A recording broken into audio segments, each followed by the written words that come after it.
শান্তিনিকেতন থেকে চুরি হয়ে গিয়েছিল রবীন্দ্রনাথের নোবেল পদক, কিন্তু সেই চুরির ঘটনায় শেষ পর্যন্ত কেউ শাস্তি পেয়েছেন কি?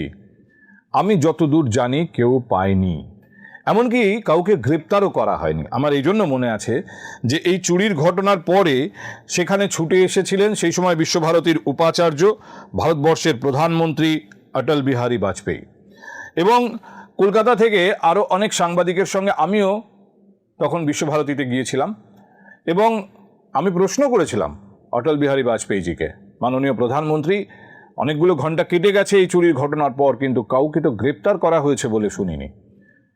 এই প্রশ্নের জবাব মাননীয় প্রধানমন্ত্রীর কাছে ছিল না। পরবর্তীতেও এরকম কোনো খবর আমার চোখে পড়েনি যে কাউকে এর জন্য শাস্তি দেওয়া হয়েছে। আর একটা এরকম অপরাধের ঘটনা শুনলাম এবং যা খোঁজখবর নিলাম, অপরাধটা তো হয়েছে কিন্তু সম্ভবত কাউকে শাস্তি দেওয়া যাবে না বা হবে না। এখনো পর্যন্ত কোনো গ্রেপ্তারের খবর নেই। ঘটনাটা কি? রক্ত পাচার। এতদিন কয়লা পাচার শুনেছেন, গরু পাচার শুনেছেন, বালি পাচার শুনেছেন, কয়লা রক্ত এক হয়ে গেল আমাদের দেশে। রক্ত পাচার হয়েছে। রক্তের বিভিন্ন উপাদান আমাদের রাজ্য থেকে ভিন রাজ্যে কালো বাজারে পাচার হয়েছে, বিক্রি হয়েছে। টাকার পরিমাণ হয়তো আমি জানি না, আমার কাছে এক্স্যাক্ট পরিসংখ্যান নেই, হয়তো তুলনা করা যাবে না যে কয়লা পাচারে যে বিপুল হাজার হাজার কোটি টাকা এসেছে বেআইনি পথে, গরু পাচার করে এসেছে, তার সঙ্গে হয়তো তুলনা করা যাবে না। কিন্তু মনে রাখতে হবে এটা রক্ত, কোনো কমোডিটি নয়। ভারতবর্ষের আইন অনুযায়ী রক্ত বিক্রি করা যায় না। কাদের রক্ত? এই রাজ্যের মানুষের রক্ত, সাধারণ মানুষের রক্ত, যারা রক্ত দান করেছেন বিভিন্ন রক্তদান শিবিরে গিয়ে। এজন্য দান করেছেন যে সেই রক্ত কোনো মুমূর্ষু মানুষের জীবন বাঁচাবে, কিন্তু সেই রক্ত অ্যাকচুয়ালি কালোবাজারে বিক্রি হয়েছে। 11টা ব্লাড ব্যাংকে, বেসরকারি ব্লাড ব্যাংকে শেষ পর্যন্ত পুরোপুরি যে কোনো রক্তদান শিবির যাতে তারা না করে সে ব্যাপারে নির্দেশ দেওয়া হয়েছে। বলা যায় এই রক্ত সংগ্রহ অভিযানের বাইরে রাখা হয়েছে। একমাত্র তাদের নিজস্ব যে সেট আপ রয়েছে, যেখানে রক্ত ব্যাংকটা রয়েছে, ব্লাড ব্যাংকটা রয়েছে, সেখানে কেউ গিয়ে রক্ত দিলে তারা নিতে পারবেন, কিন্তু তারা কোনো রক্তদান শিবির আয়োজন করতে পারবেন না। রক্তদান শিবির আয়োজন করা হয়, মানুষ এসে ভলেন্টারিলি তার রক্ত দান করবেন, যেহেতু এটা এমন একটা বিষয় যা মুমূর্ষু মানুষকে বাঁচানোর জন্য কারখানায় তৈরি করা যায় না, মানুষের শরীর থেকেই নিতে হবে। কিন্তু আইন করে ব্যবস্থা নেওয়া হয়েছে যাতে এটা কোনোদিন কেউ বিক্রি না করে, এটা দান করার বিষয়। কিন্তু রক্তের যেহেতু ওই বললাম কারখানায় তৈরি করা যায় না, তাই প্রয়োজনের সময় প্রয়োজনীয় গ্রুপের রক্তের জন্য মানুষ তার শেষ সম্বলটুকুও বিকিয়ে দিতে পারে তার নিজের নিকটাত্মীয়কে বাঁচানোর জন্য। ফলে এর একটা বাজার সবসময় থাকে এবং সেই বাজারটা কালো বাজার। পশ্চিমবঙ্গে কি হয়েছিল, বাম জমানার 3 দশকে এই রাজ্যে একটা মানুষকে এভাবে রক্তদানে উৎসাহিত করার জন্য আন্দোলন তৈরি হয়েছিল। তার পুরোভাগে ছিল West Bengal voluntary blood donors association. এই অ্যাসোসিয়েশনের যুক্ত মানুষেরা দশকের পর দশক কাজ করে গেছেন যাতে মানুষকে তারা বোঝাতে পারেন রক্তদানে ক্ষতি হয় না এবং আপনি যে রক্তটা দিচ্ছেন তা একজন মুমূর্ষু মানুষের জীবন বাঁচাতে কাজে লাগবে। মূল নেটওয়ার্ক সরকারি ব্লাড ব্যাংকের, কিন্তু পরবর্তীতে বেসরকারি ব্লাড ব্যাংক তারাও এই কাজ শুরু করে। এই বেসরকারি ব্লাড ব্যাংকগুলো গত 10-12 বছরে, অর্থাৎ তৃণমূল কংগ্রেস জমানায়, সরকারি ব্লাড ব্যাংক নেটওয়ার্কের থেকে তাদের কাজকর্ম অনেক বাড়িয়ে দিয়েছিল। আমি রক্ত পাচার শব্দটা ব্যবহার করেছি খুব সচেতনভাবে, এই জন্য যে বিগত তৃণমূল কংগ্রেস সরকার যেরকম কয়লা পাচার, বালি পাচার এসবের অভিযোগে অভিযুক্ত, এই রক্ত পাচারের জন্য সরকারকে দায়ী করা যায়। আমি সাংবাদিক হিসেবে কথাটা বলছি, আপনারা অন্যভাবে নেবেন না, আমি খোঁজ খবর নিয়ে বলছি। এই যে এতগুলো বেসরকারি ব্লাড ব্যাংকে আজকে বলা হয়েছে আপনারা কোনো রক্তদান শিবির আয়োজন করবেন না, অর্থাৎ মানুষের কাছ থেকে যারা ভলেন্টারি রক্ত দান করছে তাদের কাছ থেকে রক্ত সংগ্রহ করবেন না, কারণ তারা রক্ত পাচার করেছে। তারা বাইরে অন্য রাজ্যে সেই রক্ত পাচার করেছে, রক্তের উপাদান পাচার করেছে, কোনো রকম অনুমতি ছাড়া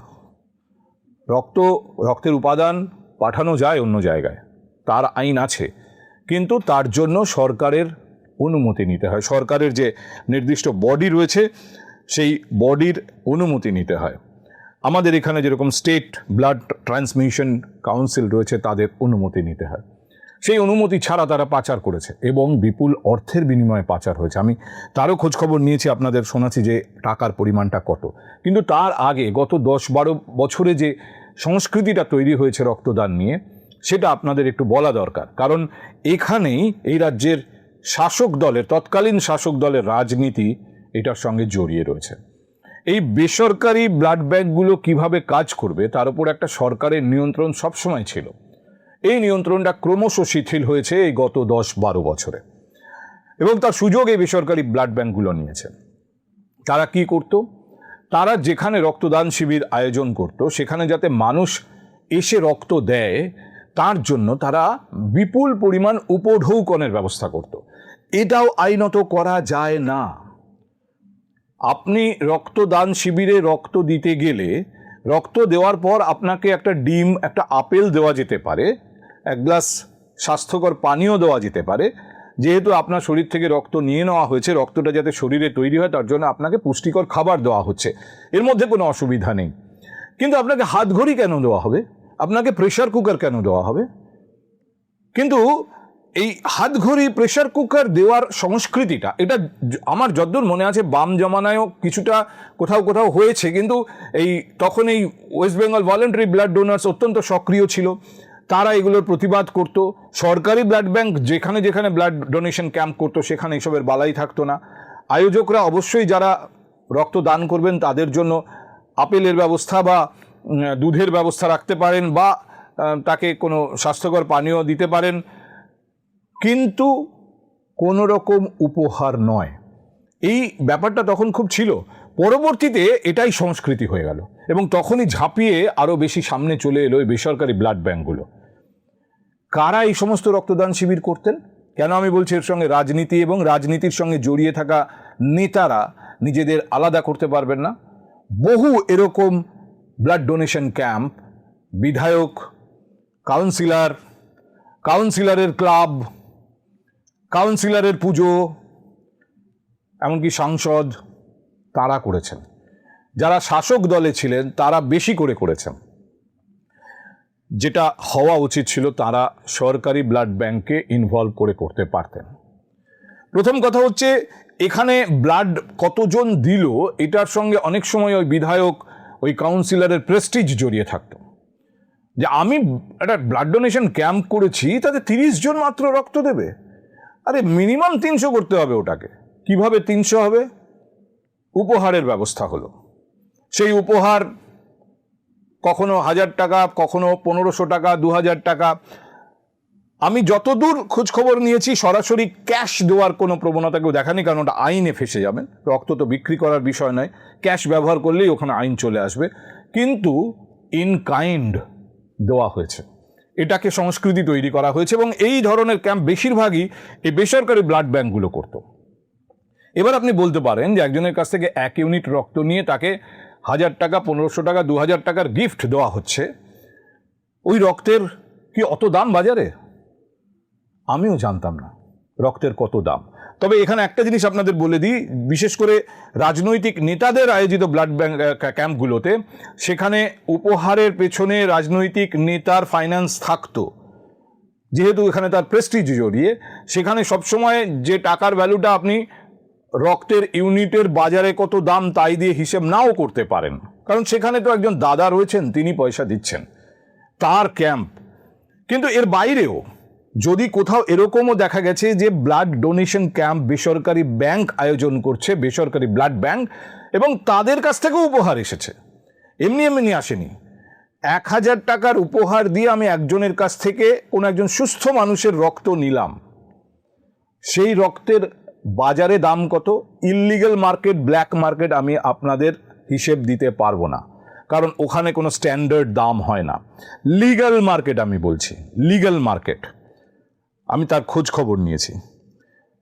এখন কখনোই হোল ব্লাড কাউকে দেওয়া হয় না।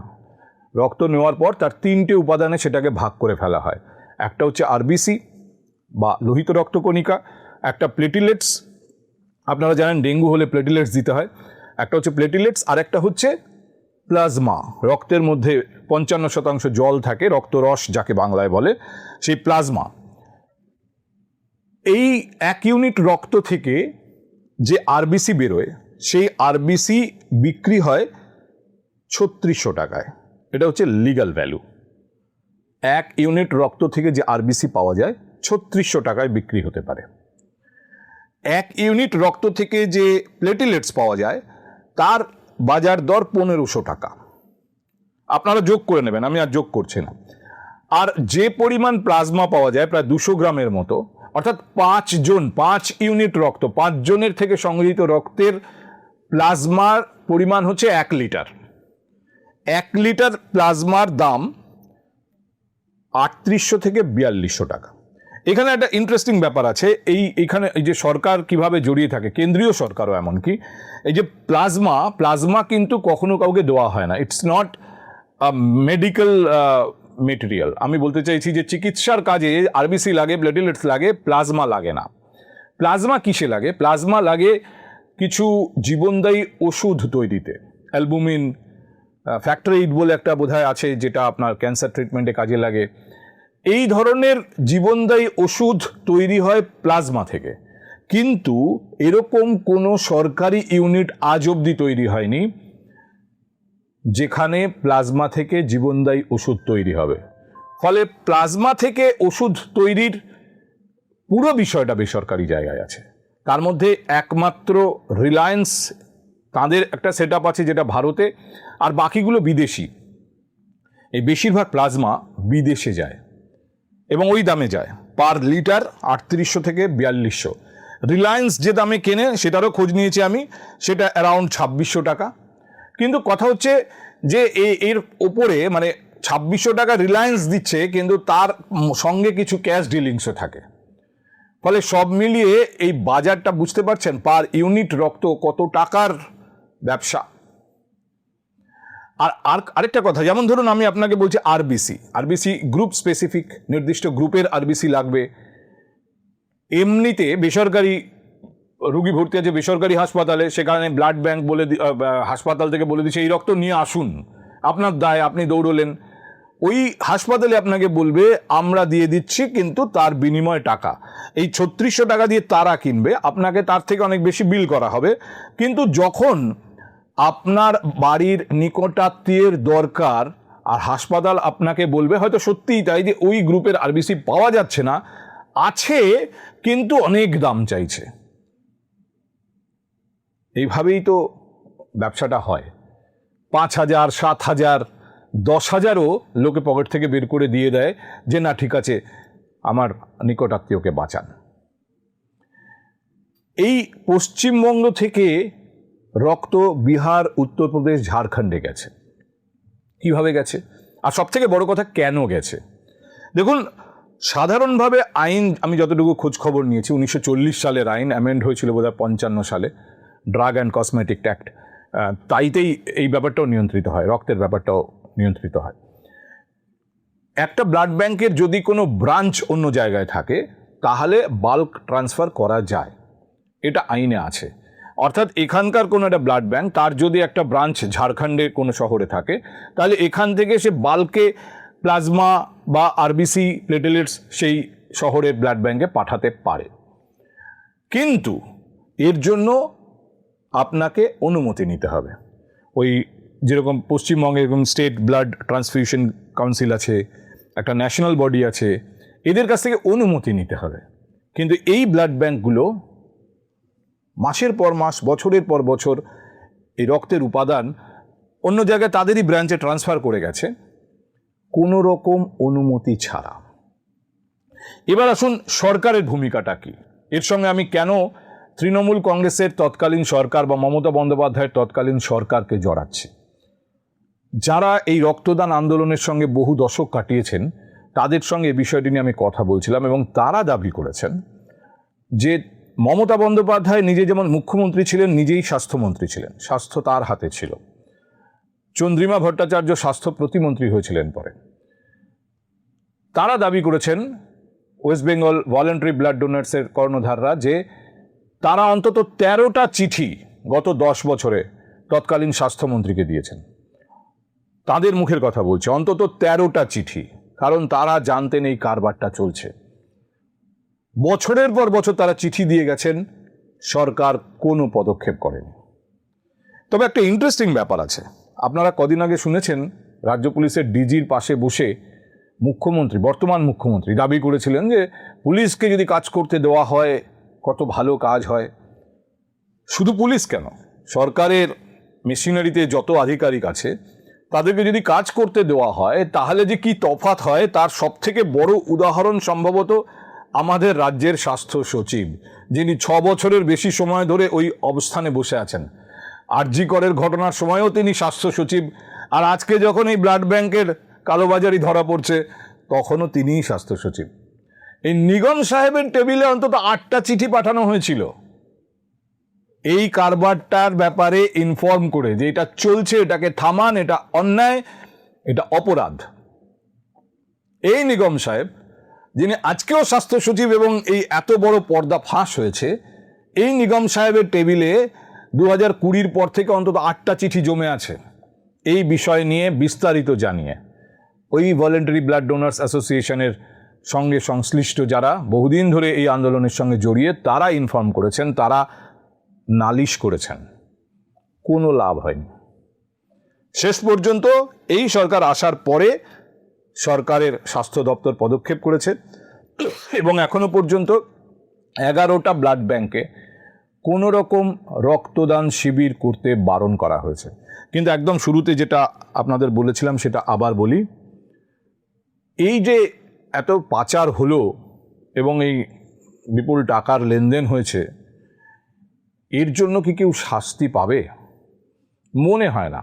প্রথম কথা হচ্ছে, উইদাউট পারমিশন হয়েছে, কিন্তু লিগালি এই বাল্ক ট্রান্সফার পসিবল। পারমিশন নেওয়া হয়নি বলে হয়তো লাইসেন্স ক্যান্সেল হতে পারে ওই ব্লাড ব্যাংকের, কারণ তারা একটা বেআইনি কাজ করেছে, কোনো পারমিশন ছাড়া এটা পাঠিয়েছে। কিন্তু সেটা হলে আবার এতগুলো ব্লাড ব্যাংক একসঙ্গে বসে গেলে আলটিমেটলি জানেন, রক্ত সংগ্রহ করা এবং রক্তের যে সাপ্লাই, বিশেষ করে মুমূর্ষু রোগী, থ্যালাসেমিয়া, ক্যান্সার পেশেন্ট, এর জন্য প্রচুর রক্ত লাগে।